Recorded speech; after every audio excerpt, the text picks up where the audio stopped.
Сәлеметсіңдер ме, оқушылар? Қазақ тілі 2-ші сынып. Бүгін өтетін тақырыбымыз Астана, таза қала. Мұғалім Мұхаммадиева Меруерт Багдәулетовна. Сабақтың мақсатымен таныс болайық. Балалар, бірінші суреттерге назар аударайық. Суретте біз нені көріп тұрмыз?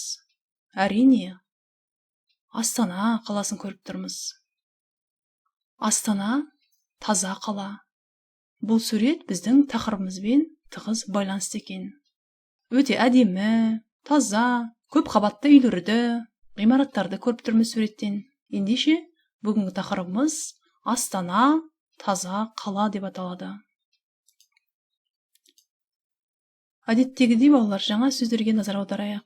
Тазалау, тазаламау, күнде. Мына суретке қарасақ, балалар не істеп жатыр? Балалар қоқыс тазалайды, балалар көшені тазалайды, балалар тазалық сақтайды. Көшені тазалап жатыр екен. Ендеше бірге оқиық. Қоқыс тастама. Мынау қоқыс. Бұл сөзді өткен сабақтарда біз өткен болатынбыз. Қоқыс, мусор. Көше тазалаймыз.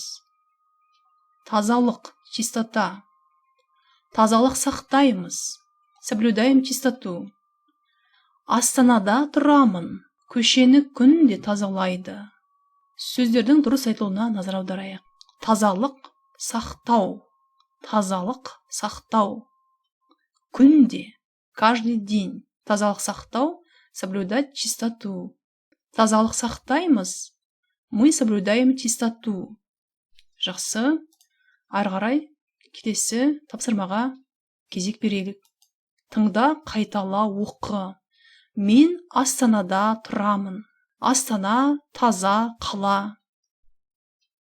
Көшені күнде тазалайды. Көше деген сөзді біз білеміз. Көше қалай болады екен? Улица. Көшеге қоқыс тастама. Біз тазалық сақтаймыз. Енді балалар, мәтін бойынша жұмыс жасаймыз. Мәтін бойынша сұрақтарға жауап беріңдер. Ответьте на вопросы по тексту. Бірінші сауал. Сен қайда тұрасың? Мен Астанада тұрамын. Астана қандай қала? Астана таза, әдемі, үлкен қала. Дұрыс. Көшеге нені тастауға болмайды? Әрине, көшеге қоқысты тастауға болмайды. Өткен сабақта біз сұрақтарға жауап беруді үйренген болатынбыз. Қандай сұрақтарын, қайда сұрақтарын. Ендеше қайталайық. Қандай? Какой? Таза, әдемі, үлкен. Жақсы балалар. Айтылым тапсырмасы. Осындай задание. Әр қатардағы артық сөзді тауып, себебін түсіндіріп айт. Найдите лишнее слово. Қандай сөз екен? Қызыл, жасыл, сары. Артық сөз бізде күнделік деген сөз. Биік, аласа, қоян, ұзын. Артық сөз қоян деген сөз. Дұрыс. Маңы, қасы, қоқыс, жаны. Бізде артық сөз, лишнее слово, қоқыс, мусор. Әпке, іні, тазалау, қарындас. Артық сөз қандай екен? Қайсысы екен? Әрине, тазалау. Тазалау. Балалар үйді тазалайды. Балалар көшені тазалайды. Ендеше артық сөзді біз бірге таптық. Күнделік, қоян, қоқыс, тазалау сөздері артық сөздер екен. Жарайсыңдар балалар. Енді жалғауларға назар аударайық. Жіктік жалғау, личное окончание. Мен оқушымын. Я ученик. Сен оқушысың. Ты ученик. Сіз оқушысыз. Сыпайы түрі, вежливая форма. Вы ученик. Ол оқушы. Ол оқушы. Он ученик. Үшінші жақта жалғау жоқ.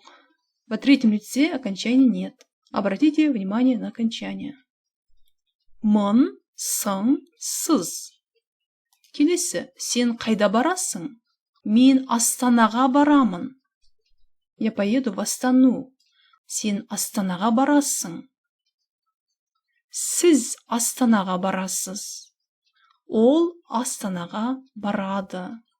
Қайда барасың? Астанаға барамын. Бұл жерде қайда сұрақтарын қолданамыз. Используем вопрос қайда, куда. Суреттерді пайдаланып, әңгіме құрастыр.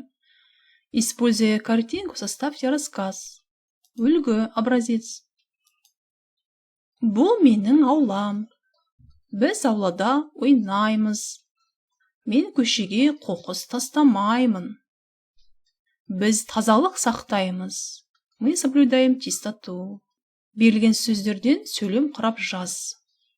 Составьте предложение. Жазылым тапсырмасы. Бас бармақ тәсіл арқылы кері байланыс берулеріңді сұраймын. Сабағымыз аяқталды.